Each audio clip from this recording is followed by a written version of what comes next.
Welcome student, कैसे हैं आप सब? अच्छे ही होंगे। आज का जो टॉपिक है वो सेकंड पार्ट है। गुरुत्वाकर्षण का एक पार्ट मैंने बना रखी है, जो वीडियो अपलोड हो गई है उसको आप डिस्क्रिप्शन बॉक्स में जाकर देख सकते हैं, उसका लिंक दिया गया है। तो आज का जो टॉपिक है वो है गुरुत्वीय केंद्र। बट गुरुत्वाकर्षण पार्ट में हमने लास्ट पढ़ा था मुक्त पतन क्या है। मुक्त पतन क्या है, मुक्त पतन क्या है ना, ये पढ़े थे हम लोग, है ना। यही से आपका वो थ्योरिकल टॉपिक खत्म हो जाता है मुक्त पतन से, है ना। और पृष्ठ क्रमांक 168 168 से शुरू हो जाएगा या 169 से शुरू हो जाएगा, 169 से आपके बुक से। तो वहाँ पर आपको कुछ न्यूमेरिकल क्वेश्चन दिखेंगे, है ना। तो इसी न्यूमेरिकल क्वेश्चन को हल करते रहते हम लोग जाएंगे गुरुत्वीय केंद्र में। आज का टॉपिक गुरुत्वीय केंद्र है, लेकिन पहले न्यूमेरिकल होना जरूरी है एकदम, ठीक है। तो इसके लिए मुझे आपको कुछ छोटी छोटी बातें बताना पड़ेगा। तो सबसे पहली बात यह है, पृष्ठ क्रमांक 169 से शुरू करते हैं ना, ठीक है। तो सबसे बड़ी बात, छोटी बात यह है कि सबसे पहले आपको गति के 3 नियम मैंने बताई है, और सॉरी गति के 3 समीकरण आप मैंने बताई है। v=u+at, है ना, चौथा अध्याय में। और s=ut+1/2at²। और तीसरा v² - u² = 2as, ये बताया था, है ना। अब हम लोग इसी 3 सूत्र का यूज़ करेंगे जितने भी न्यूमेरिकल है उसके लिए, है ना। तो आपको बता दो कि हम लोग, एक कौन है, त्वरण। त्वरण है, लेकिन हम लोग गुरुत्वाकर्षण बल के बारे में पढ़े हैं, मतलब गुरुत्वीय त्वरण के बारे में बात करेंगे। गुरुत्वीय त्वरण के बारे में बात करेंगे, है ना। तो त्वरण का गुरुत्वीय त्वरण, और गुरुत्वीय त्वरण का संकेत कौन है, जी है। तो जहां पर आपको ए दिखेगा वहां पर हमको जी डालना है। क्या डालना है, जी। तो हमारा जो नया सूत्र क्या बन गया, v=u+gt। एस की जगह हम लोग डालेंगे ऊंचाई। यहाँ पर एस दूरी था, यहाँ पर ऊंचाई h =ut+1/2 था, वो हो जाएगा gt²। और तीसरा सूत्र बनेगा v²-u²= 2gs। एस की जगह हम लोग क्या कर सकते हैं, एच को लिख सकते हैं, UGH। ये हमारा नया सूत्र। अब कोई फर्क नहीं सूत्र में। तो यही से आपका शुरू होता है न्यूमेरिकल, है ना। और पहला क्वेश्चन हम लोग देखते हैं, है ना। उदाहरण में भी देख लीजिए आप लोग। उदाहरण का तो मैं नहीं बताऊंगा, डायरेक्टली हम लोग पुस्तक में दिया गया है वो प्रश्न उत्तर को बताता हूँ। चलिए, तो हमारे पास एक क्वेश्चन है। इसके लिए थोड़ा सा और 2 चीज़ बताना चाहता हूँ कि किसको क्या बोलते हैं। ये v बोल रहे हैं, ये v क्या है, ये v वेग है। क्या है, वेग। केवल वेग बस के बारे में बात करेंगे तो v, है ना। यदि हम प्रारंभिक वेग के बारे में बात करते हैं, प्रारंभिक वेग के बारे में बात करते हैं, तो आपका u है वो प्रारंभिक वेग कहलाएगा, है ना। और अंतिम वेग के बारे में बात करेंगे तो अंतिम वेग क्या है, v है। ये याद रखना, है ना। और केवल वेग बस में बात करते हैं तो वी का यूज़ करते हैं, है ना। लेकिन प्रारंभिक वेग के लिए वेग बस के लिए बात करते हैं तो वी का यूज़ करते हैं। और प्रारंभिक वेग के लिए यू, अंतिम वेग के लिए वी का यूज़ करते हैं, ठीक है। जी कौन है, ऊंचाई है। टी कौन है, समय है। जी कौन है, गुरुत्वीय त्वरण है। ये सब आप जान गए, है ना। चलिए, तो हम लोग पहला क्वेश्चन चलते हैं पेज 171 में, ठीक है। यहाँ पर पहला क्वेश्चन है प्रश्न उत्तर का। तो किसी भी m द्रव्यमान की वस्तु को, है ना, पृथ्वी की सतह से, चलिए, m द्रव्यमान की वस्तु को पृथ्वी की सतह से, ये हमारे पास एक चित्र बनाते हैं, ये पृथ्वी की सतह है ना। तो पृथ्वी की सतह पर, सतह से बोल दिया था, सतह पर किसी m द्रव्यमान की वस्तु को पृथ्वी की सतह पर h ऊंचाई से, कौन सी ऊंचाई से, यहाँ पर h ऊंचाई से स्थिर अवस्था से गिराते हैं। मतलब यहाँ पर ये स्थिर था, ये वस्तु है, यहाँ पर क्या था, स्थिर था। यहाँ से आपको h ऊंचाई से गिराते हैं तो सतह पर पहुँचने के ठीक पूर्व, मतलब ये वस्तु वहाँ से गिरती है, गिरते गिरते यहाँ पर आएगा उसका प्रारंभिक वेग, और ये गिरते गिरते गिरते गिरते आएगा तो यहाँ पर रहेगा उसका अंतिम वेग। क्या रहेगा, अंतिम वेग। तो सतह पर पहुँचने के ठीक पूर्व, सतह पर टकराया नहीं है, ठीक पूर्व उसका वेग क्या होगा, मतलब वेग का मान याद करना है बोल रहे हैं। मतलब किसका मान, आपको यही को समझना है कि प्रारंभिक वेग का बोल रहा है कि अंतिम वेग का बोल रहा है, ठीक है। यदि वहाँ गिरने के तुरंत बाद, गिरते समय उसका वेग बात करते हैं तो प्रारंभिक वेग का मान याद करने, और गिरने के ठीक पूर्व बोल रहे हैं मतलब अंतिम वेग के बारे में बात किया जा रहा है, ठीक है। तो हमको क्या याद करना है वो लिख लीजिए, है ना। अब हम लोग जानते हैं, हल में शुरू करते हैं, है ना। ये प्रश्न तो समझ आ गया होगा कि दिया गया है, क्या दिया गया है, दिया गया है ना। तो दिया गया है क्या, ऊंचाई दिया गया है, ऊंचाई दिया गया, कितना दिया गया है, h। ठीक है, जो भी मीटर वीटर जो भी है ना। अब और क्या दिया गया है, गुरुत्वीय त्वरण का मान तो हमको पता है, गुरुत्वीय त्वरण का मान मैंने गुरुत्वीय त्वरण जी का मान बताया था आपको 9.8 बताया था, लेकिन यहाँ पर 9.8 नहीं मानेंगे हम लोग, डायरेक्टली 10 मानेंगे सहूलियत के लिए, ठीक है। और 10 ही मानते हैं बहुत जने नहीं सब कोई, ठीक है। अगर 9.8 मानेंगे तो दिक्कत होती है ना, इसलिए हम लोग 10 मानते हैं गुरुत्वीय त्वरण, ठीक है, दिया गया है। अब आपको बता देता हूँ कि अगर कोई वस्तु यहाँ पर है तो गिरेगा, तो सबसे पहले वो यहाँ पर लिख दिया गया है कि स्थिर अवस्था में है, तो स्थिर अवस्था में तो उस समय उसका जो प्रारंभिक वेग रहेगा वो रहेगा 0। क्या रहेगा, 0। तो हमको क्या और क्या दिया गया, ऊंचाई h है ना, ऊंचाई का मान दिया गया है, त्वरण g का मान दिया गया है, और u प्रारंभिक वेग का मान भी दिया गया है, कितना, 0। क्यों दिया गया है बताऊं, कि यहाँ पर ये प्रारंभिक में स्थिर अवस्था में, तो स्थिर अवस्था में वेग नहीं रहेगा, मतलब वेग का मान क्या रहेगा, 0। ये तीनों दिया गया है हमने में, ठीक है। और ज्ञात क्या करना है, अंतिम वेग, ये प्रारंभिक वेग है ना, और ज्ञात करना है अंतिम वेग, ठीक, अंतिम वेग को v करते हैं, ये ज्ञात करना है। क्लियर हो गया आपको। अब आपको देखना ही है कि तीनों सूत्र में कौन सूत्र लग सकता है, तो इसको तरीका मैं बता देता हूँ कि आपको देखना है कि हमको v ज्ञात करना है। v ज्ञात करना, किस में v दिख रहा है, ये पहले वाला v दिख रहा है, ओके। दूसरा में देखो, दूसरा v दिख रहा है क्या, नहीं दिख रहा है, मतलब ये तो इसका यूज़ ही नहीं होगा। तीसरा देखो v का दिख रहा है मान, v दिख रहा है मतलब 1, और ये तीसरा, ये दोनों यूज़ हो सकता है। चलिए अब किसको यूज़ करें, तो देखो मान के हिसाब से देखते हैं। हमारे पास u का मान है क्या, है, g का मान है क्या, है, t का मान है क्या, t का मान, t मतलब समय दिया गया कहीं पास, नहीं दिया गया, तो ये वाला भी कंप्लीट खत्म हो गया। अब इसमें देखो u का मान है, g का मान है, h का मान है, h मतलब ऊंचाई का मान है, तो तीनों मान है, मतलब यही सूत्र लगेगा। तो यहाँ पर मैं सूत्र लगा देता हूँ, है ना, v² minus u² equal to 2gh। Clear होगी बात मेरी, है ना। ये हमारे पास जो भी दिया गया है उसको मान को रख दीजिए, ठीक है। v का मान निकालना है, u का मान कितना है, 0 को वर्ग, और 0² और 2, और g का मान कितना है, 10 है, और h का मान कितना है, h का मान h ही है, ठीक है। h ऊंचाई बोले है ना, 10 ऊंचाई 20 ऊंचाई नहीं बोले, h ऊंचाई, h का मान h ही है, ठीक है। तो ये हो गया, है ना, तो ये हो गया v², और ये तो 0 हो गया, कट गया, है ना, और ये हो गया 10 दूनी 20 हो गया, 20h हो गया। अब हमारे पास v² है क्या, स्क्वायर हट गया, तो स्क्वायर हट गया, तो ये बन जाएगा v² हो जाएगा, ये 2² 5h, ये आपका आंसर आ जाएगा। क्लियर हो गई, है ना। इसको भी स्क्वायर लगाया नहीं 6 से, इसका लगाया तो 20 के स्क्वायर, तो 20 का हम लोग ऐसे निकाले हैं, ठीक है। तो हम लोग को 2 बाहर निकलेगा, 5 बचेगा यहाँ पर, ठीक है। और यहाँ पर ये सूत्र, ये जो सवाल आता है, ये सब में यही तीनों सूत्र ही लगेंगे, ठीक है। चलिए एक आध और सवाल देख लेते हैं, दूसरा सवाल देख लेते हैं।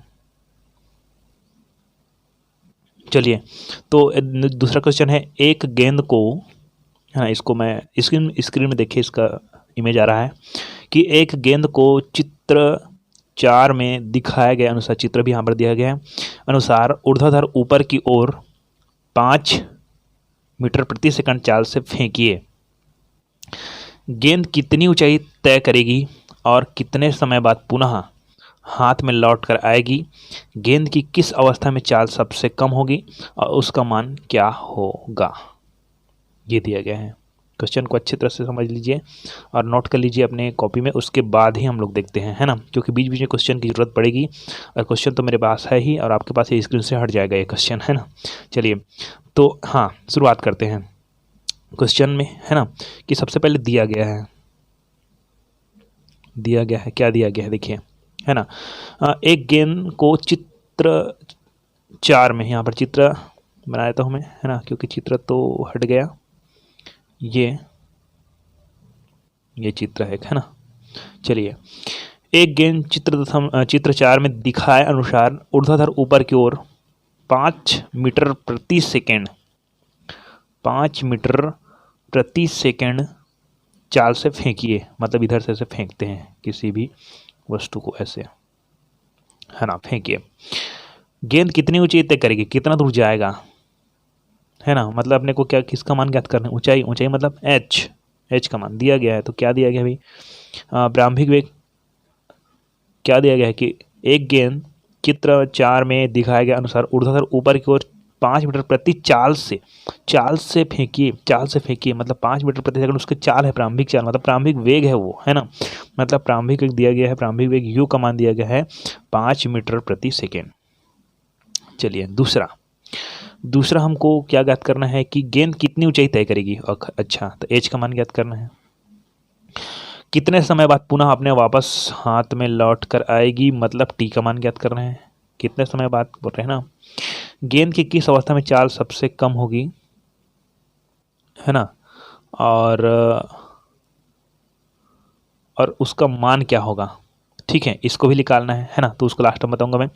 तो अभी इतना ही निकालना है, पहले समय एच निकालना है, सॉरी ऊंचाई एच निकालना है, समय निकालना है। ठीक है, अच्छा और क्या क्या दिया गया है, गुरुत्वीय त्वरण भी दिया गया है। गुरुत्वीय त्वरण जी का मान हम लोग जानते हो, दिया रहा है चाहे मत दिया रहा है, इसको 10 लिखना है अपने को। ठीक है, अंतिम वेग के बारे में बात करते हैं, वी का मान बात करते हैं। तो यदि ये वस्तु यहाँ से फेंके जाती है तो ऊपर जाते जाते ये यहाँ पर जाकर रुकेगी, कहीं ना कहीं पास रुकेगी। मतलब इसका जो प्रारंभिक वेग था वो तो 5 मीटर प्रति सेकंड था, लेकिन यहाँ पर जाकर रुकेगी, मतलब अंतिम वेग इसका क्या हो जाएगा, 0 हो जाएगा। तो v का मान, ये जो v है उसका मान क्या हो जाएगा, 0 हो जाएगा। क्लियर होगी। तो ये सब दिया गया है। चलिए अब हम लोग चलते हैं गति के समीकरण में, है ना। तो हमारे पास जो सूत्र है वो देख लेते हैं। तो हमारे पास ये 3 सूत्र हैं। हमको क्या ज्ञात करना है, पहले देखिए। पहले हमको ऊंचाई ज्ञात करना है। क्या ज्ञात करना है, ऊंचाई एच किस में है, देखो एच हमारे दूसरे नंबर के में है। इसमें तो एच है, लेकिन हमारे पास यू का मान है कि नहीं है। जी का मान है, टी का मान नहीं है हमारे पास। टी का मान तो खुद ही याद करना है, तो ये दूसरा नंबर का नहीं लगेगा। पहला नंबर में तो है ही नहीं जी, जितने का, तो तीसरा नंबर का सूत्र लगेगा। ठीक, तो यहाँ पर हो जाएगा v² - u² equal to 2gh, ये वाला सूत्र लगेगा, है ना। अब कैसे लगेगा उसको देखिए। आपको बता दूं कि एक चीज़ और, कि यदि कोई वस्तु ऊपर की ओर जाती है ना, गुरुत्वाकर्षण बल विपरीत लगती है ना उसके ऊपर, ये ऊपर की ओर जाती है, तो बता दूं कि यहाँ सूत्र में एक बदलाव आ जाती है। क्या बदलाव आती है कि जब भी कोई वस्तु ऊपर की ओर जाती है तब, है ना, उसका जो गेंद फेंकता है ना, ठीक है, तो उसका जो बल है वो ऊपर जाते जाते कम हो जाता है, क्योंकि उसको गुरुत्वाकर्षण बल से पृथ्वी क्या करती है, खींचती है, गुरुत्वीय त्वरण लगती है ना। तो जब ऊपर जाती है तो उस समय वो जो त्वरण है, उस त्वरण का मान होता है कम होता है। तो त्वरण का मान 2 होता है, बता दिया हूँ, एक तो बढ़ता है, एक तो कम होता है। तो जो बढ़ता है उसको त्वरण बोलते हैं, और कम होता है उसको मंदन बोलते हैं। ठीक है, तो अगर ऊपर की ओर जा रहा है कोई भी गेंद, आप सोच कर देखिए, ऊपर की ओर जा रहा है तो गेंद का स्पीड बढ़ते जाएगा क्या, नहीं, घटते जाएगा और कम हो जाएगा। तो उस स्थिति में माइनस हो जाएगा। अगर ऊपर से गिरा रहे हैं तो गिरते जाएगा, तो बढ़ते बहुत ज़्यादा बढ़ जाएगा, तो यहाँ प्लस हो जाएगा। ठीक है, तो इस समय हम लोग माइनस का यूज़ करेंगे, तो ये हो जाएगा v² - u² equal to -2gh, इसलिए यहाँ पर आप लोग लिखना है, हर बार इसका यूज़ नहीं कर रहे हैं ना, यही में अगर ऊपर की ओर बोला है तभी यूज़ कर रहे हैं ना। ठीक है, माना कि यहाँ लिखना कि गुरुत्वाकर्षण विपरीत गेंद को फेंका जा रहा है, अतः ऋण चिन्ह होगा या ऋणात्मक चिन्ह होगा, यहाँ पर ऐसे लिखना। ठीक, चलिए अब जो दिया गया है उसको लिख दो भाई, है ना। सूत्र हम लगा दो, v² का मान दिया गया है, v का मान 0 दिया गया है, 0 का स्क्वायर कर दो। u का मान दिया है 5 का वर्ग दिया गया है, ओके, -2, g का मान कितना है 10, और h का मान कितना है ज्ञात करना है। ठीक, ये दिया गया है। अब क्या करोगे, अब अपने क्या करता है, 5 पंचे 25 -25, इस 25 आ गया इक्वल टू 10 दूनी कितना हो गया 20, है ना। तो हो जाएगा -20h हो गया। h को हम लोग इधर ऐसे 20 को इधर पक्षांतर कर देते हैं, तो क्या हो जाएगा 25/20, ये माइनस में है ना दोनों, ठीक, कट गया। ठीक है, तो ये हो गया 5 पंचे 25 और 5 चौं 20, तो ये हो जाएगा h का मान हमको प्राप्त हो गया 5/4। ये h निकल गया, कहाँ है, ये h का मान निकल गया। ठीक, h का मान निकल गया हमारे पास, है ना। चलिए अब हम लोग चलते हैं टी का मान के लिए। एच का मान निकल गया, है ना, एच का मान निकल गया। अब टी का मान निकालना है, तो टी का मान के लिए हमारे पास 3 सूत्र है। देखिए इसमें टी है, पहला वाला टी है, दूसरा वाला भी टी है, और तीसरा टी। तो तीसरा वाला तो लगेगा नहीं, टी नहीं है, तो ये दूसरा में लगेगा। तो एच का मान हमारे पास आ गया है, यू का मान और जी का मान तो है ही, टी का मान ज्ञात करना है। तो टी के स्क्वायर है, थोड़ा दिक्कत हो जाएगी, है ना, इसमें भी हो जाएगा काम, लेकिन यहाँ पर देखो टी का मान है, जी का मान है, यू का मान है, वी का मान है, सब का मान है हमारे पास, है कि नहीं। तो इस स्थिति हम लोग पहला समीकरण को लगाएंगे, तो समय निकालने के लिए तो यहाँ पर इतना तो पहले बनाओगे, इसको पहले लिखोगे, उसके बाद इसको बनाओगे, उसके बाद क्योंकि जगह का कंट्रोल इसलिए मैं यहाँ पर बना रहा हूँ। ठीक है, गति के प्रथम समीकरण से, यहाँ पर गति के तृतीय समीकरण से कर सकते हैं आप लोग। ठीक है, तो समीकरण का सूत्र क्या है, v equal to u plus g t है, यहाँ पर u प्लस जी टी है, आप लोग जानते हैं। और मैंने बताया था कि अगर ऊपर जा रहा है तो यहाँ पर माइनस रहेगा, तो u माइनस जी टी हो जाएगा। तो v का मान क्या है, 0 है, u का मान कितना है, 5 है, g का मान कितना है, 10 है, t का मान क्या करना है, ज्ञात करना है ना। तो ये हो जाएगा ये 5 है, इसको हम लोग क्या कर देंगे, पक्षांतर कर देंगे तो -5 हो जाएगा, और ये हो जाएगा -10 इंटू टी, और इसको हम लोग ऐसे पक्षांतर करेंगे तो -5 अपान -10 into t equal to t, है ना। और ये होगा 5 एकम 5, 5 दूनी 10, है ना। और ये टी का मान निकल जाएगा 1/2, कुल समय का मान, है ना, कुल समय का मान निकालना है अपने को ना। ठीक है, मतलब कितने समय बाद पुनः अपने वापस आएगा, जाएगा और आएगा, जाएगा और क्या है, आएगा। तो ये केवल जाने बस का निकाले हम लोग, केवल जाने बस का निकाले हैं। और उसमें क्या बोला गया है कि कितने समय बाद पुनः अपने हाथों में वापस आएगा, है ना, कितने ऊंचाई तय करेगी और कितने समय बाद पुनः अपने हाथ में वापस आएगा, ऐसा बोला गया है। तो इसको जाने का भी समय और आने का भी समय करें, लेकिन हम लोग किसको ज्ञात किया है, केवल जाने का समय ज्ञात करें हैं। तो जाने का समय क्या है, 1/2 है, तो आने का समय क्या लगेगा, है ना। यहाँ पर लिखना कि यदि ऊपर जाने में लगा समय 1/2 सेकंड है तो आने में भी उतना ही लगेगा, जितना वो जा रहा है उतना में लगेगा, आने में भी 1/2 सेकंड लगेगा। तो क्या हो जाएगा, क्या लिख लेगा कि टी डैश लिख देना इसको, कुल समय को टी डैश, है ना, 2t आने में जाने में समय, मतलब 2 लिखेंगे हम लोग, ये समय है, और 2 से गुना करेंगे, आने में 1 लगा समय और जाने में, तो एक बार जाया है एक बार आया, मतलब कितना हो गया, 2 हो गया, 2t। और t का मान कितना ज्ञात किया है, 1/2 है हमारे पास, तो 2 इंटू 1/2 हो जाएगा, ये 1 2 2 कट गया, बचा t का मान क्या बचा, निकला 1 निकला, मतलब 1 सेकेंड, है ना। मतलब वो जाने और आने में कितना सेकंड लगा, 1 सेकेंड लगा। ठीक है, ये आपका निकल गया, टी का मान भी निकल गया। ठीक, तो ये क्लियर हो गया, ये प्रश्न, ये सवाल, है ना, क्लियर हो गया आपको। चलिए, तो इस सवाल के जस्ट बाद आपको पृष्ठ में नीचे दिखेगा द्रव्यमान एवं भार, और द्रव्यमान एवं भार मैंने सबसे शुरुआत में इस पुस्तक, इस पेज के सबसे शुरुआत में, या सॉरी पहले वीडियो के सबसे शुरुआत में मैंने भार और द्रव्यमान के बारे में बताई, लेकिन यहाँ पर बीच में फिर वो टॉपिक आ गया है, द्रव्यमान एवं भार आ गया है। ठीक है, द्रव्यमान एवं भार आ गया है, तो इसको एक बार और बता देता हूँ, है ना। तो किसी वस्तु में पदार्थ की कुल मात्रा, मान लीजिए एक वस्तु है ना, एक क्या है, वस्तु है, यहाँ पर ये वस्तु है, किसी वस्तु में पदार्थ की कुल मात्रा, मान लीजिए एक वस्तु है हमारे पास, ये एक स्केच पेन है ना, इसमें कितने मात्रा में ये प्लास्टिक लगा हुआ है ना, वो उसकी क्या कहलाएगी, द्रव्यमान कहलाएगी, है ना, वस्तु का द्रव्यमान कहलाता है। किसी वस्तु में पदार्थ की कुल मात्रा, उसका क्या कहलाता है, द्रव्यमान कहलाता है ना। और किसी वस्तु के पृथ्वी पर जिस बल से अपनी ओर आकर्षित करती है, किसी वस्तु को पृथ्वी जिस बल से अपनी ओर आकर्षित करती है तो उसे वस्तु का भार कहते हैं। मतलब मान लीजिए इसका भार है 5 ग्राम, कितना ग्राम, 5 ग्राम, है ना, 5 ग्राम है। तो अगर ये पृथ्वी पर है, कहाँ पर है, पृथ्वी पर, और पृथ्वी पर कौन सा बल लगता है, गुरुत्वाकर्षण बल लगता है, मतलब इसका जो भार है वो 5 ग्राम रहेगा। ठीक है, और इसकी जो द्रव्यमान है, क्या है, द्रव्यमान, वो भी रहेगा 5 ग्राम, क्या रहेगा, 5 ग्राम। अब यहीं पर देखिए कि द्रव्यमान और भार में क्या फ़र्क है। इसमें जो मात्रा है, पदार्थ की जो मात्रा है उसका द्रव्यमान कहलाएगा, और इसमें जितना बल लगाता है पृथ्वी अपनी ओर खींचने के लिए, वो उसका क्या कहलाएगा, भार कहलाएगा। अब मान लीजिए हम लोग पृथ्वी में नहीं, किसी दूसरे ग्रह में है, चले चले तुम्हें तारों के शहर में, है ना। तो अगर हम लोग किसी दूसरे ग्रह में हैं, चलिए दूसरे ग्रह में है, ठीक है, तो दूसरे ग्रह में है, तो इस ग्रह में जाएंगे तो इसी स्केच पेन को पकड़कर जाएंगे, तो इस ग्रह में गुरुत्वाकर्षण नहीं है, तो इसका भार क्या होगा और द्रव्यमान का होगा, यही को समझना है। दूसरे ग्रह में जाएंगे तो इसमें कोई गुरुत्वाकर्षण बल नहीं रहेगा, और इसका जो भार है वो हो जाएगा जीरो, क्योंकि उसमें कोई बल नहीं लग रहा है, मतलब वहाँ पर भार नहीं रहेगा। और द्रव्यमान रहेगा फिर 5 ही ग्राम ही रहेगा। अच्छा, इसको केजी बोल देता है कि ग्राम है, ग्राम, ठीक है, 5 ग्राम है ना। मतलब क्या समझ रहा है कि इसमें जो पदार्थ है वो किसी भी ग्रह में ले जाओ उतना ही मात्रा में रहेगा उसमें पदार्थ, इसलिए इसका द्रव्यमान उतना ही रहेगा, लेकिन भार कम हो जाएगा क्योंकि यहाँ पर गुरुत्वाकर्षण बल नहीं है। मतलब गुरुत्वाकर्षण बल से पृथ्वी जिस बल से आकर्षित करेगा उसका भार कहलाएगा, और पदार्थ की मात्रा उसका द्रव्यमान कहलाएगा। तो दोनों में क्लियर हो गया। और इसको और अच्छे से देखने के लिए आपको पहले वीडियो में जाइए, वहाँ पर भार द्रव्यमान को अच्छी तरह से समझाया गया है। ठीक है, तो ये अगला टॉपिक क्लियर हो गया, भार एवं द्रव्यमान। चलिए आगे का जो टॉपिक है, आगे का न्यूमेरिकल क्वेश्चन, उसको पढ़ने के लिए आपको ये चीज़ जानना एकदम ज़रूरी है। ये ऊपर नीचे मत देखिए ज़्यादा, इधर बस देखिए, है ना, इतने में, है ना, कि पृथ्वी का द्रव्यमान, ठीक है, एम ई, है ना, एम मतलब द्रव्यमान, है ना, ई मतलब अर्थ, है ना।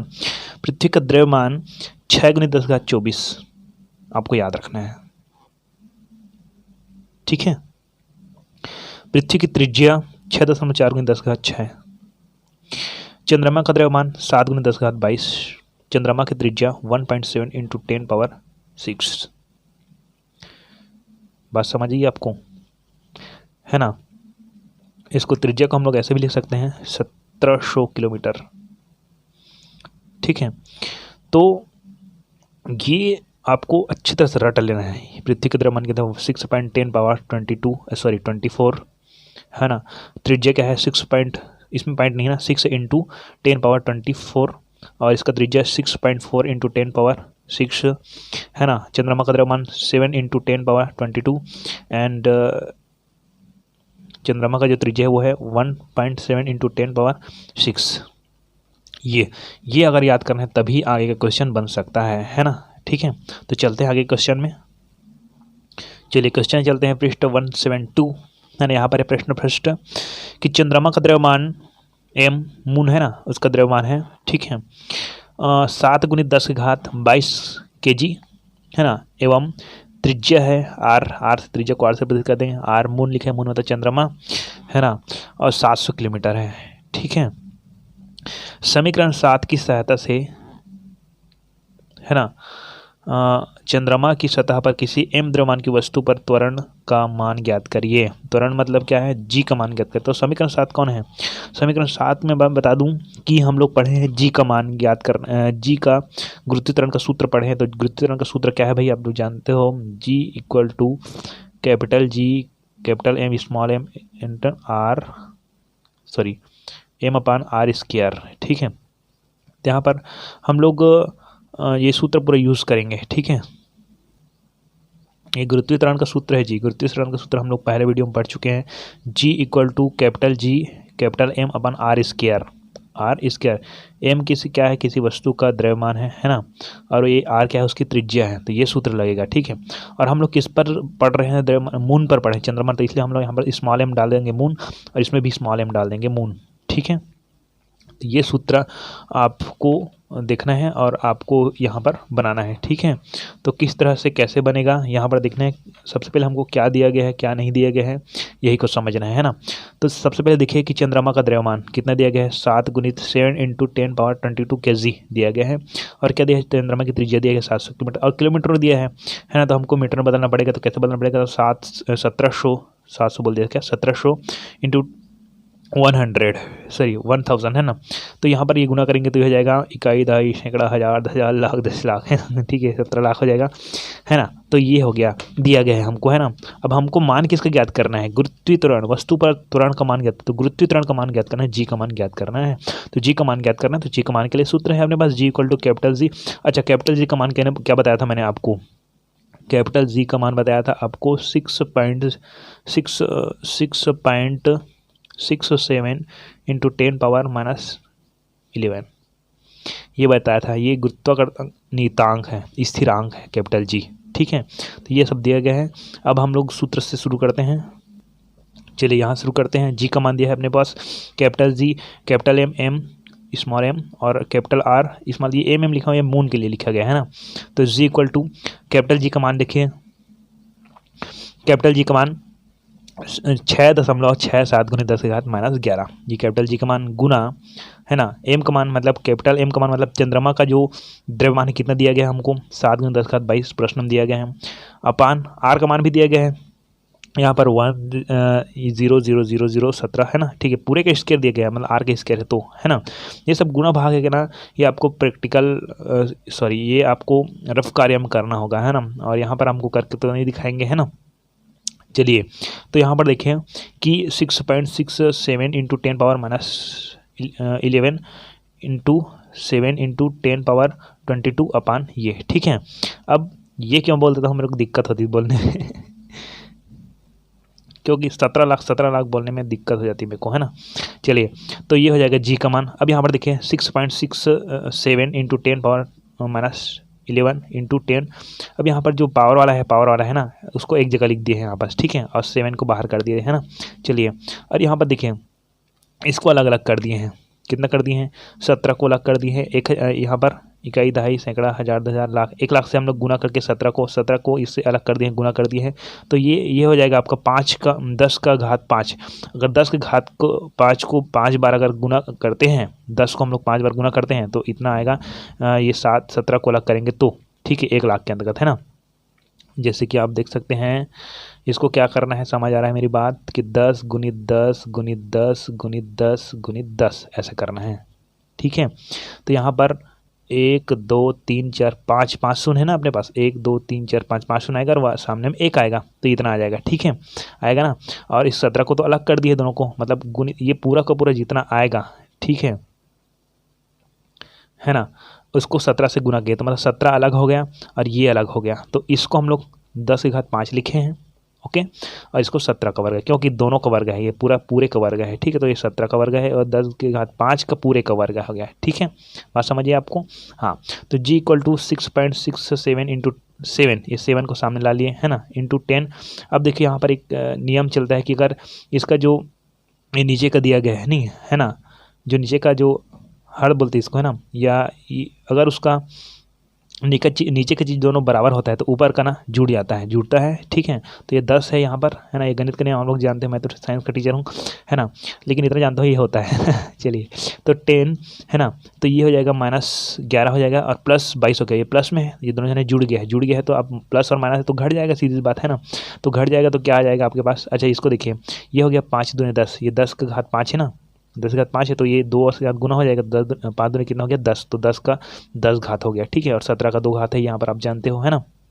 अब देखिए G equal to 6.67 into 10 sorry 7 into यहाँ पर देखिए 22 और 11 है तो क्या कितना बचा, 11 बचा, कौन सा 11, +11 बचा, ठीक, ओके, बढ़िया। तो 17 का वर्ग फिर यहाँ गुणित 10 का घात कितना है, 10 है यहाँ पर, ठीक है। तो जी का मान क्या है 7, सामने ले आए 7 को, ठीक है, ये 7 इधर उधर घूम रहा है बेचारा, है ना। तो 6.67 गुणित 10 घात। अब यहाँ पर देखो ये 11 है ना, और ये 10 घात 10 है, तो इस जगह मैंने डायरेक्टली क्या लिख दिया, 10 बस लिख दिया, ना तो का घात है ना तो यहाँ का नीचे का बचा। तो क्यों आता है इसको बताता हूँ यहाँ पर कुछ थोड़ा से, कि ये 10 का घात 10 है ना, केवल इसी बस के बारे में बता रहा हूँ। 10 घात 11 इधर लिख दो और 10 घात कितना है 10 है ना, ऐसा है। तो ये यहाँ पर क्या गणित बनती है कि ये हो जाता है माइनस में अगर लिखते हैं तो कैसे लिखते हैं कि 10 के घात 11 लिख देते हैं, और इसको क्या लिखते हैं 10 के घात 1/10 के घात -10 लिखते हैं इसे। अब -10 लिखते हैं तो ये फ़र्क नहीं पड़ता है, ठीक है, और ये ऊपर चला जाता है ना, ऊपर चला जाता है, बात समझ रही है आपको, ये 1/, ये है तो ये ऊपर चला जाता है, ठीक है, बात समझ रही है आपको, नहीं आ रही है ना। तो ये 1/, है तो आगे जाएंगे तो 10^10 हो जाएगा ना, एक नीचे आ जाएगा ना, तो ये दोनों हो जाएगा। और ये देखिए फिर वही सिचुएशन आ गया कि यहाँ पर 10 और 10 है और इसका जो घात है तो ये 10 और 10 है तो 10 है ना, और कितना वर्ग है, ये 11 वर्ग है, ठीक है, 11 है, और ये -10 है, कितना है -10 है, तो -10 में और 11 तो कितना बचा, 1 बचा ना, तो 1 को लिखने की जरूरत नहीं, इसलिए यहाँ पर केवल 10 बस लिखा है। आई होप आपको समझ आ गया होगा यहाँ पास, है ना, या तो कमेंट कर सकते हैं कैसा है सर करके। ये 10 आ गया, ठीक है। अब यहाँ पर क्या है 7 गुणित 6.6 7 गुणित 10 बस लिखना है, ठीक है, क्योंकि यहाँ पर कट गया और 17 का वर्ग हो गया, ठीक है। अब इसको हम लोग गुना भाग करेंगे तो कितना आ जाएगा, देखिए ये 10 7 70 हो जाएगा और 6.67 गुणित 10 17 गुणित 17 का वर्ग हो जाएगा, ठीक है। और ये हो जाएगा आपको कैलकुलेटर करके देखना है आपको परीक्षा हाल में बैठे तो आपको खुद करना है। 4 6 इंटू 90 है ना, और ना 0 और 287 इसका गुना करेंगे तो, ठीक है, तो कुल में आपका आंसर आ जाएगा 1.61 मीटर प्रति सेकंड स्क्वायर, ठीक है। ये आपका सवाल बन गया। चलिए दूसरा सवाल में चलते हैं कि पृथ्वी एवं चंद्रमा की सतह पर एम द्रव्यमान की वस्तु के भार की तुलना कीजिए। जितना छोटा ये आपका क्वेश्चन लग रहा है उतना ही बड़ा इसका डिटेल्स है, मतलब इसका जो हल है इतना लंबा है, इसको आपको बार बार रिपीट करके देखना पड़ेगा, है ना, क्योंकि यहाँ पर बहुत सारे टेक्निक लगेगा, बहुत सारा सूत्र लगेगा, बहुत सारे नियम धियम वगैरह वगैरह लगेंगे। ठीक, तो नोटिस फिर आप डरने की बात नहीं, हम तो है ही सबको बताने के लिए कि पृथ्वी एवं चंद्रमा की सतह पर एम द्रव्यमान की वस्तु, द्रव्यमान को केवल एम बस दिया गया है कि वस्तु की भार की तुलना कीजिएगा। पृथ्वी मतलब अर्थ और मून, चंद्रमा, इन दोनों की जगह किसी एम द्रव्यमान की वस्तु को ले जाएंगे तो उसका भार कितना होगा। मैंने आपको भार और द्रव्यमान में फर्क बताया था। तो ये क्वेश्चन क्या बोल रहा है यही समझ आए। इस क्वेश्चन ये बोला जा रहा है कि एक वस्तु है भैया हमारे पास, उस वस्तु को हम लोग अगर पृथ्वी में ले जाएंगे तो उसका कितना भार रहेगा और चंद्रमा में ले जाएंगे तो उसका कितना भार रहेगा, तुलना करो, ऐसा बोला जा रहा है इस क्वेश्चन में। क्वेश्चन समझना पहले जरूरी है ना, कि कोई वस्तु उसको पकड़कर हम लोग पृथ्वी में ले जाते हैं तो उसका भार कितना होगा, उसी वस्तु को चंद्रमा में ले जाते तो उसका भार कितना होगा। तो आप बताओ कि पॉज करके कि भार अलग अलग होगा कि समान होगा, कमेंट कर सकते हैं। तो बताऊं कि इसका भार है क्या अलग अलग होगा, क्योंकि पृथ्वी में गुरुत्वाकर्षण बल है और चंद्रमा में नहीं के समान है। ठीक है लेकिन कम मतलब एक प्रकार से कह सकते हैं पृथ्वी में सबसे ज़्यादा मतलब कहा जाए है ही, इसमें नहीं है ना। तो इस समय इसका भार क्या हो जाएगा, कम ज़्यादा हो जाएगा। ठीक है, वही वस्तु का भार, लेकिन द्रव्यमान नहीं बदलेगा, ये भी याद रखना, उस वस्तु का द्रव्यमान नहीं बदलेगा। चलो चलते हैं हम लोग, है ना। तो चलिए हमारे पास क्या क्या दिया गया है, क्या क्या नहीं दिया गया है, देखिए ध्यान से, है ना। तो सबसे पहले हम लोग मानते हैं वर्ग जो सूत्र है वो, है ना। हमारे पास वर्ग का सूत्र है, चलिए तो बहुत ही लंबा जाने वाला है ना, और आप ध्यान से देखते रहेंगे तभी समझ आएगा कि पृथ्वी एवं चंद्रमा की सतह पर एम द्रव्यमान की वस्तु के भार की तुलना कीजिए। तो सबसे पहले भार क्या है, weight equal to M G. M मतलब क्या होता है, द्रव्यमान, है ना, और जी मतलब होता है त्वरण। ऐसे एम ए रहता है, ए मतलब त्वरण होता है, लेकिन यहाँ पर गुरुत्वीय त्वरण इसलिए जी का यूज़ किया है ना। तो ये भार है हमारे पास, एम जी होता है, इसको पहले लिख लीजिए। अब हम लोग क्या दिया गया है क्या नहीं दिया गया है उसको समझना है ना। एम द्रव्यमान की वस्तु की तुलना करना है। तो चलिए गुरुत्वीय त्वरण जी का मान क्या क्या लिख रहा हूँ ध्यान सुनना। गुरुत्वीय त्वरण G equal to capital G M upon capital R square, ये गुरुत्वीय त्वरण का मान है, जी का मान है। ठीक है, यदि पृथ्वी का द्रव्यमान एम ई मतलब अर्थ एम मतलब द्रव्यमान, है ना, पृथ्वी और चंद्रमा की तुलना कर रहे हैं ना। तो यदि पृथ्वी का द्रव्यमान एम ई है और त्रिज्या आर ई है, आर से प्रदर्शित करते हैं, वह गुरुत्वीय त्वरण जी ई है।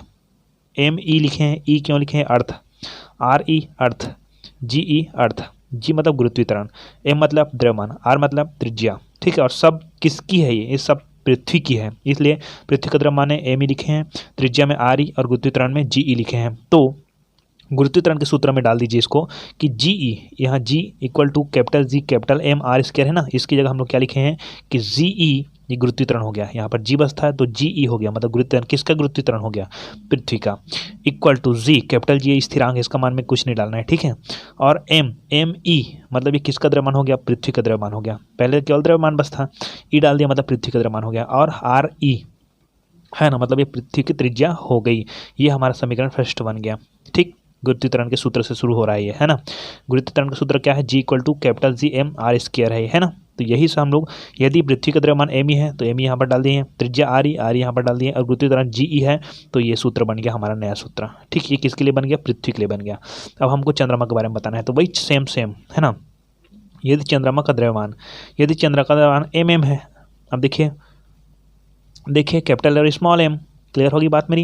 यहाँ पर एम मतलब मून, तो यहाँ पर द्रव्यमान को एम से प्रदर्शित करते हैं, त्रिज्या को आर से प्रदर्शित करते हैं, गुरुत्वीय त्वरण को जी से प्रदर्शित करते हैं, तो सबके नीचे मैंने एम लिख रखी। ठीक है, तो यदि चंद्रमा का द्रव्यमान एम है दिया गया है, तो त्रिज्या आर एम है, वह गुरुत्वीय त्वरण क्या है, जी एम है। तो जी एम यहाँ पर जी ई था, उसकी जगह g M equal to ji capital M और एम आर कैपिटल आर और एम, ये किसके लिए हो गया, चंद्रमा के लिए होगा। कोई दिक्कत नहीं इसमें, बस मैंने ये गुरुत्वीय त्वरण के में पृथ्वी के लिए सूत्र बनाया और चंद्रमा के लिए सूत्र बनाया, क्योंकि दोनों का क्या करना है, अपने को तुलना करना है। ठीक, चलिए तो हमने दो समीकरण माने थे, समीकरण एक माना था। ठीक है, समीकरण एक में क्या था, G E equal to ji capital M E R E square या आर स्क्वायर ई, है ना। और समीकरण दो में क्या था, जी एम। तो हम लोग तुलना कर रहे हैं मतलब उसको हम लोग बटा में करते हैं। तो देखिए यहाँ पर कैपिटल जी अपान स्मॉल जी ई, मतलब ये पृथ्वी का है और ये चंद्रमा का, दोनों का तुलना कर दिए हैं। ठीक है, ये बात समझिए आपको। G E equal to capital G M E upon R square ये था, और G M capital G M upon R M square ये था, इन दोनों की तुलना किए हम लोग, क्या किए हैं, तुलना किए हैं। तो इसको हम लोग बटा में करते हैं, तुलना करते हैं मतलब बटा कर देते हैं, एक का ज़्यादा कौन कम ऐसा करके, ठीक है। तो जी ई अनुपात में जी तुलना करते हैं तो, है ना, तो जी ई अपन जी एम हो जाएगा, जी ई अपन एम। तो जी का मान कितना है, ये है, तो इसको यहाँ पर ऊपर लिख दिए हैं। और इस वाले जी एम का मान कितना है, इतना है, तो इसको नीचे लिख दिए हैं, तुलना कर दिए हैं। बात समझिए आपको, है ना, कि G E upon G M किए हैं, इसलिए हमको इसको भी ऊपर से नीचे लिखना पड़ेगा। क्लियर हो गई बात मेरी। चलिए अब क्या करना है अपने को कि capital G sorry small g e G M equal to, ये देखिए यहाँ पर क्या हो रहा है क्या हो रहा है उसको देखिए, है ना। तो हमारे पास ये बीच में मध्य में कैपिटल सबसे बड़ा वाला बटा है ना। और आप नियम तो जानते हो कि अगर कैपिटल एम स्मॉल एम और कैपिटल आर स्मॉल एम है, तो ये अगर ऊपर जाता है तो ये जो आर एम है वो ऊपर चला जाएगा, और कैपिटल एम और स्मॉल एम है वो नीचे हो जाएगा, ये तो आप जानते हो। और जी स्थिरांक तो जी तो है ही रहे हमारे पास, क्योंकि ये इक्वल है दोनों तरफ ही है, तो जी यहाँ पर लिख देते हैं। और हमको लिखते हैं कि यहाँ पर देखो एम ई आर ई स्क्वायर, तो एम ई आर ई स्क्वायर ये तो है ही, है ना, ये ऊपर वाला, और ये नीचे वाला है, ये ऊपर चला जाता है, तो ये हो जाएगा ऊपर हो जाएगा आर एम आर स्क्वायर या आर एम स्क्वायर है वो ऊपर हो जाएगा, ये देखो आर एम स्क्वायर, और एम एम है वो क्या हो जाएगा, नीचे हो जाएगा, ये गुना में हो जाएगा, यहाँ से ऐसे ऊपर जाएगा तो ये गुना हो जाएगा, और ये बदल जाएगा। ये आप गणित के नियम को जानते ही हो, ठीक है। यहाँ तक तो क्लियर हो गया आपको। अब देखिए G E upon G M equal to M E, अच्छा देखिए एम ई और आर स्क्वायर एम, ठीक है, ये लिख दिए। और ये जो एम एम है उसको सामने में ला दिए, ठीक है, क्योंकि एम ही सामने में है तो इसके लिए एम एम आर ई स्क्वायर ये ला दिए, ठीक है। क्लियर हो गई आपको बात, है ना। अब देखिए, अब हम लोग इसको, मैंने सबसे शुरू में आपको बताया था कि पृथ्वी का द्रव्यमान कितना है, पृथ्वी का त्रिज्या कितना है, चंद्रमा का द्रव्यमान कितना है, और चंद्रमा की त्रिज्या कितना है, ये सब आपको याद करना है ना। चलिए, तो हमारे पास जो ये प्राप्त हो इसी में हमको मान को रख देना है ना। अब कैसे रखेंगे, देखो पृथ्वी का द्रव्यमान एम ई 6 × 10⁻²४, तो एम ई कहाँ पास है हमारे पास, यहाँ पर एम ई है। पृथ्वी की त्रिज्या आर ई, तो आर ई कहाँ है हमारे पास, यहाँ पर आर ई है। चंद्रमा का द्रव्यमान एम एम कहाँ है, यहाँ पर एम एम है। चंद्रमा की त्रिज्या आर एम क्या है, आर एम यहाँ पास है, दिख रहा है आपको। बस आपको कुछ नहीं करना है, आपको ये याद रखना है कि ये किसका मान कितना होता है। पृथ्वी का द्रव्यमान ये पृथ्वी की त्रिज्या 6 × 10⁻²४, ये इसका द्रव्यमान हो गया। पृथ्वी की त्रिज्या 6.4 × 10⁻6, चंद्रमा का द्रव्यमान 7 × 10⁻22, और चंद्रमा की त्रिज्या है 1.7 × 10⁻6। यही को रखना बस, यार कुछ नहीं करना है अपने को। अब आपका पॉइंट ये है कि small g e G M equal to M E r M square यहाँ पर दिया गया है, उसी को फिर रिपीट कर दिया है, एम एम आर ई स्क्वायर। अब इसमें हमको मान रखना है, मान रखते जाएंगे, देखिए, है ना। तो इसको जी ई जी एम को लिखते रहिए कि एम ई का मान कितना है, एम ई का मान है 6 × 10⁻²४, तो यहाँ पर लिख दिया मैंने 6 × 10⁻²४, ओके। गुणित, दोनों के बीच गुना का चिन्ह है ना, गुणित, ठीक है। आर एम का मान कितना है, 1.7 × 10⁻6, 1.7 × 10⁻6 पूरे का स्क्वायर, क्योंकि ये आर का स्क्वायर है लगा हुआ है, इसमें स्क्वायर मत डालना है, एम एम स्क्वायर नहीं है, इसमें आर में बस में स्क्वायर है, तो ये पूरे का स्क्वायर हो गया, ठीक। नीचे देखो एम एम, तो कैपिटल एम स्मॉल एम का मान कितना है, 7 × 10⁻22, तो यहाँ पर लिख दिया गया है 7 × 10 गुणित, दोनों के बीच में गुना है। आर ई का मान कितना है, आर ई का मान है 6.4 × 10�6, तो यहाँ पर 6 × 10, कुछ नहीं किया हम लोग, मान को बस लिखते जा रहे हैं, देखते लाइन से लिखते जाइए, बहुत सी अच्छा समझ आएगा आपको, है ना। चलिए जी E upon G M equal to हो जाएगा 6 × 10⁻24, ओके। अब इसको देखिए 1.7 को अलग कर दिए और 10 घात को अलग कर दिए, तो 10⁻6 था, और 6 का इसके साथ गुना हो जाएगा, और 1.7 का गुना भी इसी के साथ होगा, क्योंकि पूरे का वर्ग है, तो ये 1.7 पूरे का वर्ग हो गया, गुणित 10⁻6 था, और 6 दूनी कितना हो गया, 12 हो गया। चलिए क्लियर होगी। 7 × 10⁻22 को लिखते रहेंगे, 6.4 के वर्ग, ये दोनों जन का वर्ग था ना, तो इसको 6.4 का वर्ग अलग कर दिए, और 10⁻6 है, तो ये 6 दूनी कितना हो गया, 12 हो गया, ठीक। ये क्लियर हो गया आपको। आगे चलते हैं, 6 × 1.7 पूरे का वर्ग है, ठीक है। अब मैं क्या कर रहा हूँ कि ये 10⁻24 है और 10⁻12 है, इसको एक जगह रख रहे हैं, ठीक है। तो 10⁻24 × 10 कितना है, 12, ये एक जगह रख दिए, है ना। और 1.7 को सामने ले आए, ठीक। इसी तरह देखिए यहाँ पर 7 गुणित यह 6.4 का वर्ग है, इसको सामने ले आए, और 10⁻22 है और 10⁻12 है, इसको एक जगह रख दिए, ठीक है, ये रख दिए, है ना। अब इसको आगे बढ़ते हैं।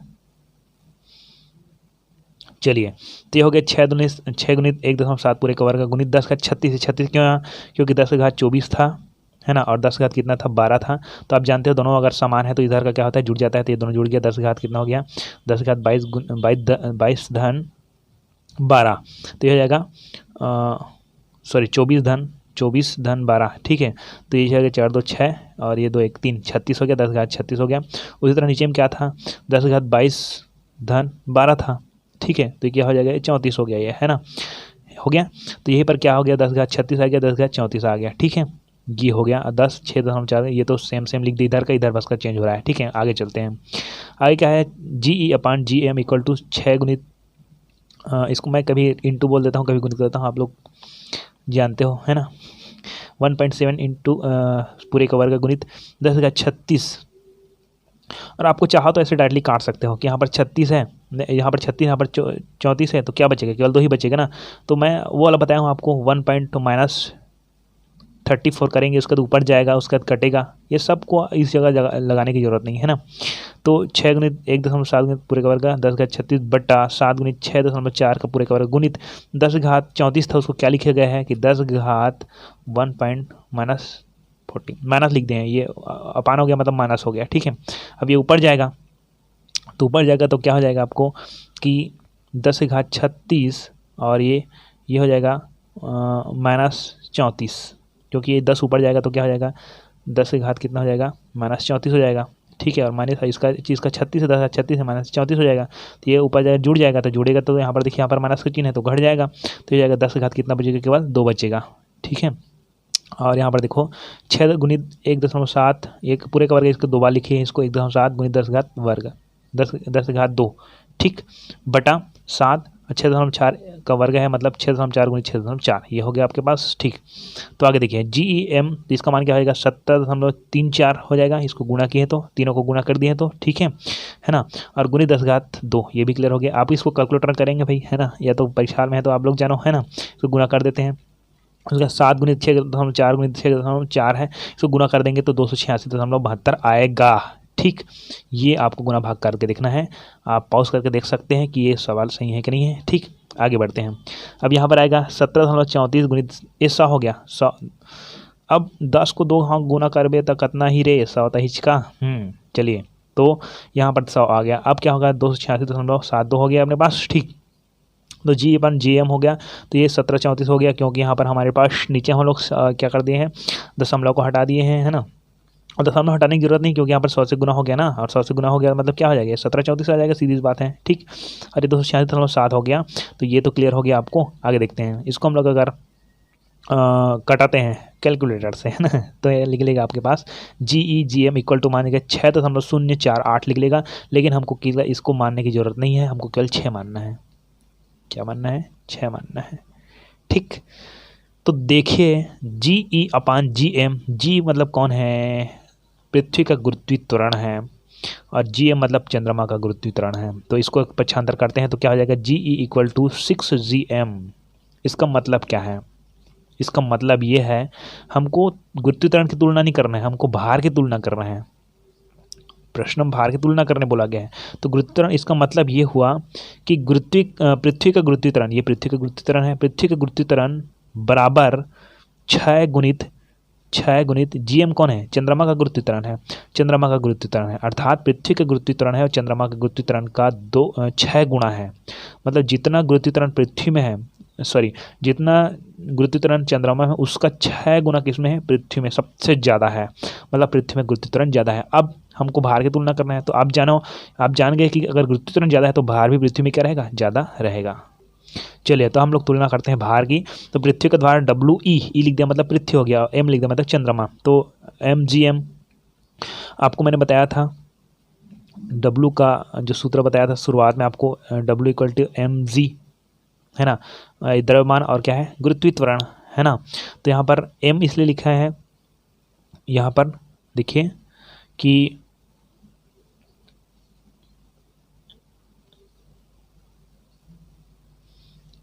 चलिए, तो यहाँ पर हमको दिया गया था भार W इक्वल टू mg दिया गया था, और पृथ्वी का भार है mge रहेगा ना, यहाँ पास mgm नहीं रहेगा, mge, क्योंकि पृथ्वी का है, ठीक है। और चंद्रमा का भार बराबर WM इक्वल टू mgm रहेगा, ठीक है, क्लियर हो गया आपको। अब हमको भार की तुलना करते हैं, आप बटा कर दीजिए फिर से। तो डब्ल्यू ए पृथ्वी का हो गया, डब्ल्यू एम क्या हो गया, चंद्रमा का हो गया, इक्वल टू है ना एम जी एम। डब्ल्यू ई का मान क्या है, डब्ल्यू ई का मान क्या है, डब्ल्यू ई का मान क्या है अपने पास, एम जी ई, सॉरी यहाँ पर ई फिर एम लिखा है तो E, W M G E, M G E, ठीक है। और डब्ल्यू एम का मान कितना है, एम जी एम, एम जी एम, ये है अपने पास एम जी एम, क्लियर है अपने पास। अब हमको क्या करना है कि एम जी ई और जी एम यहाँ पर है, ये ई है पृथ्वी का है, ये जी एम है वो क्या है, चंद्रमा का। तो आप देखिएगा कि हम लोगों ने जब तुलना करी थी, किसकी गुरुत्वाकर्षण की तुलना करी थी तो क्या आया था, जी ई बराबर 6 GM ऐसा आया था। अभी गुरुत्वाकर्षण की तुलना की है ना, तो उसमें आया था, ऐसे आया था। तो क्या करेंगे, अपने को जी का मान रखनेंगे अपने को, ठीक है। तो W E upon W M equal to M G E, और जी का मान क्या है, 6 GM है कि नहीं, जी का मान। तो W E upon W M equal to हो जाएगा एम तो रहेगा, एम का रहेगा है ना, एम तो रहेगा ही, और जी का मान क्या है, जी ई का मान क्या है, जी ई का मान है हमारे पास 6 GM, तो उसी की जगह हम लिखे हैं 6 GM, ठीक। और एम जी एम तो रहेगा ही, तो एम जी एम रहेगा ही, ठीक है। अब एम कट गया, जी कट गया, एम कट गया, बचा 6। तो W E upon W M equal to 6, ठीक है। तो डब्ल्यू ई इसको बख्शांतर गए तो डब्ल्यू एम मतलब ये चंद्रमा का द्रव्यमान है, सॉरी चंद्रमा का भार है, और ये क्या है, पृथ्वी का भार है। तो पृथ्वी के भार चंद्रमा के भार का क्या है, 6 गुना है फिर, है ना। मतलब उसको ऐसा नहीं कहेंगे, इसको बोलेंगे कि पृथ्वी का भार बराबर 6 गुनी चंद्रमा का भार, अर्थात पृथ्वी का भार चंद्रमा के भार का 6 गुना है, अर्थात पृथ्वी में वस्तु का भार चंद्रमा के भार का 6 गुना होगा। ये तुलना हो गई। ये बहुत ज़्यादा ही लंबा क्वेश्चंस है, ठीक। इसको रिपीट करके और देख लीजिए, क्लियर हो जाएगा आपको। तीसरा क्वेश्चन है आपके पास, पृथ्वी और चंद्रमा के केंद्रों के बीच की दूरी 3.84 × 10⁵ किलोमीटर है ना। पृथ्वी और चंद्रमा के एक दूसरे पर कितना बल लगाएंगे, मतलब एफ का मान ज्ञात करना है। तो इसका मैं समझाऊंगा नहीं, आप इसके शॉर्ट ले लीजिए। दिया गया है पृथ्वी का द्रव्यमान है एम, 6 × 10⁻24 दिया गया है, और चंद्रमा का द्रव्यमान आप लोग जानते हो 7 × 10⁻22 होता है। आर त्रिज्या यहाँ पर दिया गया है अपने पास दूरी, ठीक है। और बल एफ का मान ज्ञात करना है, क्योंकि ना हमको क्या करना है कि समीकरण बनाना है। तो आप देख सकते हैं बहुत ही सरल समीकरण है, इसको आप स्क्रीनशॉट ले लीजिए और देखते जाइए क्या क्या हुआ है इसको। यहाँ पर हम लोगों को एफ से हम लोग जानते हैं बल है, वहाँ से मान ज्ञात करते हैं G small M capital sorry M1 M2 वाला आर स्केयर वाला सूत्र लगा दीजिएगा। M1 का मान दिया गया उसको जी का मान दिया गया उसको रख देना है, एम का मान दिया गया उसको भी रख देना है, और स्मॉल एम का मान रहता है एक पृथ्वी का द्रव्यमान है, एक चंद्रमा का द्रव्यमान है, और आर की त्रिज्या मान दिया गया। ये तीनों रख दिया मैंने, और सबको गुणा भाग करना है, गुणा भाग करते करते जाओगे, ठीक है। तो गुणा भाग सब करते करते जाओगे। यहाँ पर ये वाला नियम भी लगा लेना आप लोग कि नीचे का अगर सेम है 10 है तो ये जुड़ जाता है ना, ये 10⁵5 है तो यहाँ हो जाएगा। ये ऐसे सब एकदम सिंपल बनते जाएंगे, ठीक है। आप ऐसे बनाते जाएंगे और यहाँ पर आपको उत्तर आ जाएगा 18.998 × 10⁻24। देखा, 1 मिनट बन जाता है ऐसे चलिए ठीक है, ये क्लियर कर लीजिए। हमारा टॉपिक आता है अब, चलिए हमारा टॉपिक आता है, यही टॉपिक हमारा मेन है इस वीडियो में कि गुरुत्वीय केंद्र क्या है। तो किसी वस्तु का संपूर्ण भार जिस बिंदु पर केंद्रित होता है उसे उस वस्तु का गुरुत्वीय केंद्र कहते हैं। क्या कहते हैं, गुरुत्वीय केंद्र कहते हैं। जैसे कि मैं एक आध वस्तु को ले लेता हूँ, यहाँ पास कौन सा वस्तु लूँ, आसपास मेरे कौन सा वस्तु है, चलिए ये हमारे पास एक वस्तु नहीं है, भगवान है ना, ठीक है। अब मान लो जाए इस वस्तु को हम लोग गुरुत्वीय केंद्र देखना है, तो वस्तु को हम लोग किसी भी क्षेत्र से लटकाएं, मान लो जाए इधर से पकड़ के लटकाएंगे या तो इधर से पकड़ के लटकाएंगे, ठीक है। तो उसका एक मेन पॉइंट रहेगा, सबसे मेन बीच जगह रहेगा, है ना, वो उसका क्या कहलाएगा, गुरुत्वीय केंद्र। मतलब वस्तु का संपूर्ण भार जिस बिंदु पर केंद्रित होता है। मतलब क्या होता है कि किसी भी वस्तु को हम लोग पकड़ के, जैसे कि मैं इसको ऐसे पकड़ के ऐसे लटकाता हूँ तो ऐसे ही लटका रहेगा, ठीक है। लेकिन जब मैं इसको ऐसे पकड़ के लटकाता हूँ तो वो फिर एक जगह ऐसे केंद्रित हो जाएगा। मतलब इन पूरे वस्तु का भार एक जगह केंद्रित होता है। अब देखो ऐसे लटकाया तो ऐसे लटका है ना, और ऐसे पकड़ के ऐसे लटका रहा हूँ मान जाए तो वो ऐसे नहीं हो रहा है, ऐसे सीधा नहीं हो रहा है, ऐसे ही रहेगा। इधर से लटका रहा हूँ तो ऐसे सीधा रहेगा, है ना। मतलब किसी भी तरह से लटकाऊंगा तो वो क्या करेगा कि एक मध्य केंद्र बनाएगा। और ये बच्चे के दिया हुआ गिफ्ट है ना, ठीक है, थैंक यू। हाँ चलिए तो छोड़ो उसको। हाँ, तो किसी वस्तु का संपूर्ण भार जिस बिंदु पर केंद्रित होता है तो उसे उस वस्तु का गुरुत्व केंद्र कहते हैं। ये क्लियर नहीं हो पाता किसी जाने को। अब मैं इसको ही इसी पेन को बता देता हूँ, है ना। इस पेन को मैं यहाँ से पकड़ता हूँ, ठीक है, यहाँ से पकड़ता हूँ तो ये ऐसे सीधा हो जाएगा, ये है ना, ये सीधा हो जाएगा। और सीधा हो जाएगा तो ये इसका पूरा गुरुत्व केंद्र बीच हो जाएगा, इसके बीचों बीच, है ना। अब मैं इसको ऐसे पकड़ता हूँ, यहाँ से पकड़ता हूँ, ये 20 से पकड़ता हूँ, है ना। 20 से पकड़ता हूँ तो आधा भार इधर रहेगा, आधा भार इधर रहेगा, मतलब उसका मेन भार कहाँ रहेगा, यहाँ पर बीच में रहेगा। तो इस जगह हो गया। पहले कहाँ था, ऐसे सीधा में था, ठीक है, सीधा सीधा था सबसे बीच।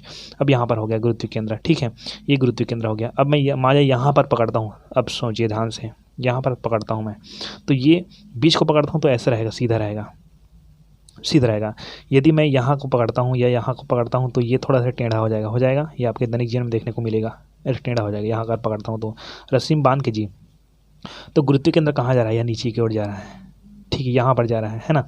अगर ये मैं इसको यहाँ से पकड़ता हूँ तो ये ऐसे तिरछा हो जाएगा, तो इसका गुरुत्व केंद्र कहाँ जा रहा है, यहाँ नीचे की ओर जा रहा है, नीचे की ओर जा रहा है, मतलब एक केंद्र बनाता है कोई भी वस्तु उसको पकड़ेंगे तो, ठीक है। और 20 से पकड़े तो गुरुत्व केंद्र तो वही पास ही रहेगा, मतलब किसी वस्तु का जो संपूर्ण भार है जिस बिंदु पर केंद्रित होती है वही उसको क्या कहलाता है, गुरुत्व केंद्र कहलाता है। और वह बिंदु जहाँ पर वस्तु का कुल भार केंद्रित होता है, हुआ केंद्रित होता हो प्रतीत होता है, गुरुत्व केंद्र कहलाता है। तो आप लोग किसी भी वस्तु को किसी भी तरीक़ा से पकड़ कर देखिए, है ना, वो उसका गुरुत्व केंद्र वही कहलाएगा जहाँ पर उसका भार होगा।